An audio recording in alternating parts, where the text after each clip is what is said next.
तो इस एपिसोड की शुरुआत में हम उसी बंदे को देखते हैं जो कि चैनसॉ पर लगातार हमला करता जा रहा होता है, लेकिन चैनसॉ उसके सारे हमलों से बचकर अपनी स्वॉर्ड को निकालता हुआ उसी फॉर्मेशन में कैद कर लेता है और वो उसको उसी फॉर्मेशन में रखकर मार डालता है। और ये सब इतनी जल्दी हो जाता है, ये देखकर सब हैरान होने लगते हैं और वो दोनों बंदे जो कि उसके साथ ही आए होते हैं उसे देखकर वो डर जाते हैं और वापस से भागने लगते हैं। और अब ये देखकर चैनसॉ को गुस्सा आने लगता है और वो कहने लगता है कि तुम यहाँ से भागना चाहते हो, ये कभी भी नहीं होगा। और अब वो अपनी ठंडर टेक्निक की मदद से उन्हें वहीं पर रोक देता है और अब वो वहीं पर उन्हें खड़े खड़े को मार देता है। और ये देखकर सब पीछे के बंदे हैरान होने लगते हैं और वो कहने लगते हैं कि ये इतना ज्यादा ताकतवर है, हमें पता नहीं था, हमें तो ये लग रहा था कि अब ये इन्हें मारकर हमें ही मार डालेगा, लेकिन ये हमारी तरफ है ना। और अब आगे की लड़की कहने लगती है कि मुझे पता नहीं था कि इसके पास इतनी ज्यादा पावर्स है। और अब चैनसॉ उनकी एनर्जी को कलेक्ट कर वापस से आ जाता है और उनसे कहने लगता है कि अगर तुम में से भी कोई मेरा दुश्मन है तो वो आगे आ सकता है, मैं किसी से भी लड़ने के लिए तैयार हूँ। और फिर ये देखकर सब उससे मना करने लगते हैं और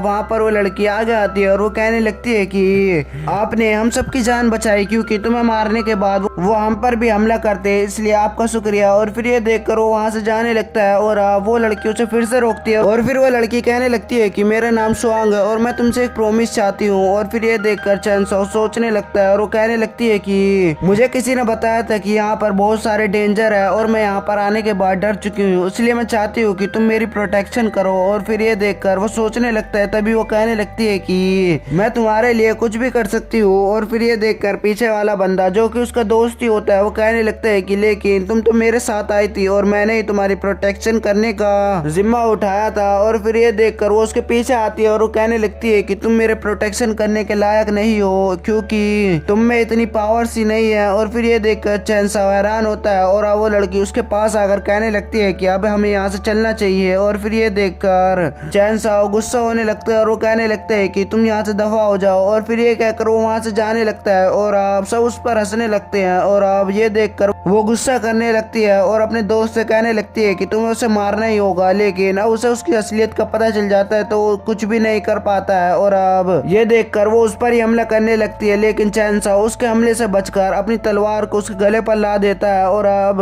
वो कुछ महसूस करने लगता है, तभी उसे कुछ गलत महसूस होता है और नीचे से एक बहुत ही बड़ा बीस्ट उस पर हमला कर देता है। और चैनसॉ उससे बचने की कोशिश करता है और उस पर हमला करता है, लेकिन उसके हमले का कुछ भी उस पर असर नहीं पड़ रहा होता है, क्योंकि उसका डिफेंस बहुत ही ज्यादा ताकतवर होता है। और ये देखकर वो हैरान होने लगता है और फिर से वो बीस्ट उस पर हमला कर देता है। और अब ये देखकर वो अपने हमले की पावर और बढ़ाता है और अब फिर से उस पर हमला करने लगता है, लेकिन वो अब उससे थोड़ा ही पीछे हटता है। और फिर ये देखकर वो हैरान होने लगता है और अब वो बीस्ट उस पर लगातार हमला करने लगता है और चैनसॉ उससे बच कर अपनी स्वॉर्ड टेक्निक की मदद से उसको फिर से पीछे करने लगता है और वो उसके माथे पर हमला करता है, जिसकी वजह से वो स्वॉर्ड उसके थोड़ा अंदर घुस जाती है और वो थोड़ा कमजोर हो जाता है। और चैनसॉ अपनी एक फॉर्मेशन का इस्तेमाल करने लगता है, लेकिन जब वो उसकी आंख में देखता है तो वो उसके अंदर पहुंच जाता है। और अब वो वहाँ पर देखता है तो उस बीस्ट की कोई सोल ही नहीं होती है जिसे वो हरा कर वहाँ से बाहर निकल पाए। लेकिन अब वो बीस्ट वहाँ पर अपने और भी साथियों को बुलाने लगता है और वो भी बहुत ज्यादा ताकतवर होते हैं और वह एक एक कर उन पर हमला करने लगते हैं, जिसकी वजह से वहाँ पर लोग एक एक कर मरने लगते हैं और वो लड़की भी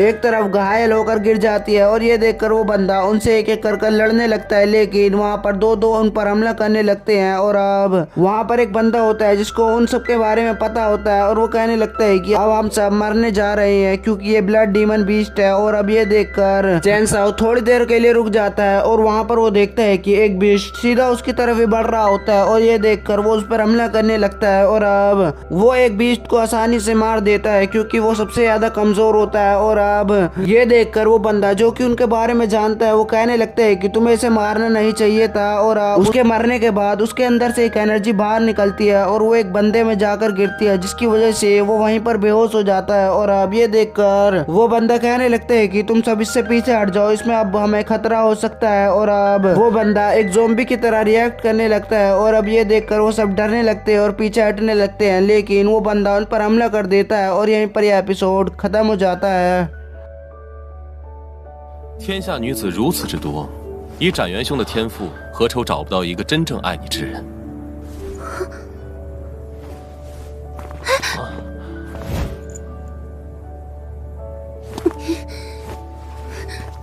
莫师兄，此人居然想离间我们，简直毒蝎心肠！你之前就不该把情报告诉他。够了！